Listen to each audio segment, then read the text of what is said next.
Good morning, church family. I have the privilege of checking in with you this week for our midweek chat and hope that you're doing well. Sun's starting to come out a little bit. It looks a little spotty today. I think it was supposed to be 15 degrees almost and sunny today, but looks like that's going to happen tomorrow, and we have a few days to look forward to the end of this week. Things are going to brighten up a little bit and potentially hold off for Halloween and our weekend. Couple things I just want to bring to your attention.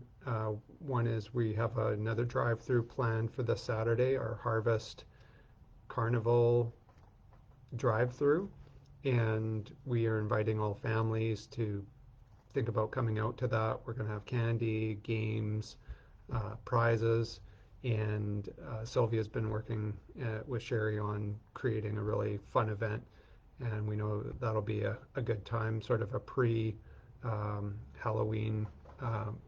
event if Halloween is your thing in your neighborhood. I know this year it's going to look a little different. I think we were thinking about trying to make some sort of candy slide or launcher, maybe have the kids with you know, cannons that would fire candy at the kids as they're coming out, but that might be a bit uninviting.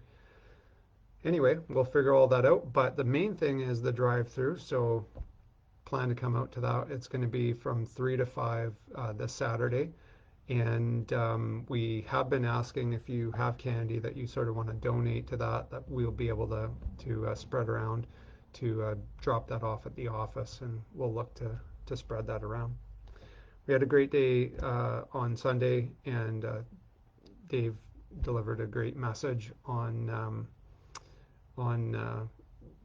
Jesus being caught in these tough questions, and I'm sure many of you could maybe relate to sometimes being caught in a tough question that's sort of putting you on the spot, and there's no really great way to answer. And I love those passages for just the way that Jesus does answer back with a question or find just sort of the perfect response. And sometimes I sort of wish I, on the spot could be that brilliant, or just know the right thing to say at the right point in time. But thank you, Dave, for your encouraging message on Sunday.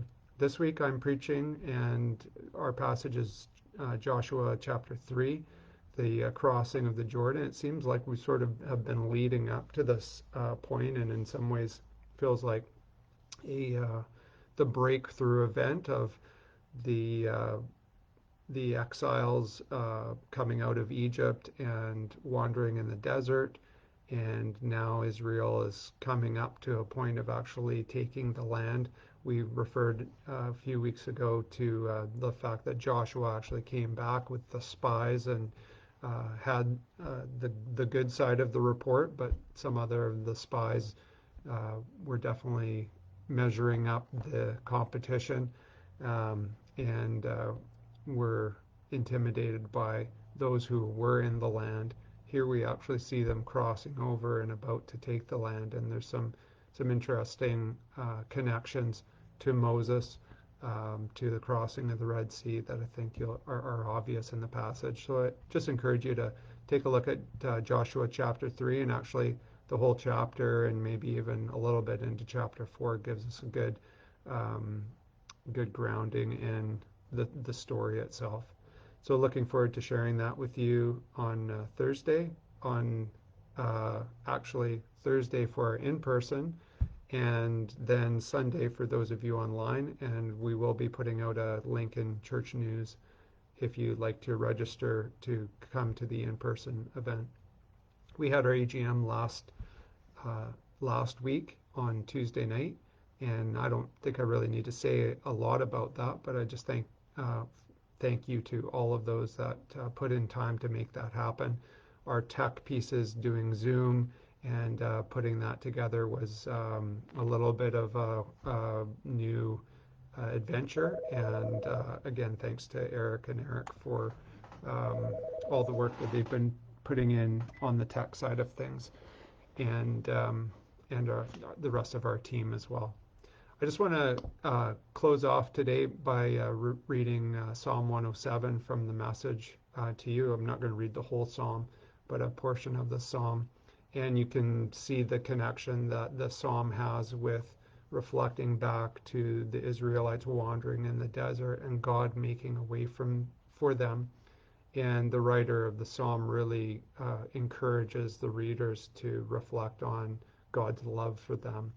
And I know for some of you, these days aren't easy, and you're going through some difficult challenges and times, or have loved ones that are experiencing some challenges. And so I just encourage you to reflect on this psalm and use it as an encouragement that God cares for you and that He loves you and He's for you. And if you really want to take this to the next level, you could put on U2, the U2 song "All I Want Is You," and play that in the background, and there's some connections there that you can make too. Oh, thank God, He's so good. His love never runs out. All of you set free by God, tell the world. Tell how He freed you from oppression, then rounded you up from all over the place, from the four winds, from the seven seas. Some of you wandered for years in the desert, looking but not finding a good place to live, half starved and parched with thirst, staggering and stumbling on the brink of exhaustion. Then, in your desperate condition, you called out to God. He got you out in the nick of time. He put your feet on a wonderful road that you took straight to a good place to live. So thank God for His marvelous love, for His miracle mercy to the children He loves.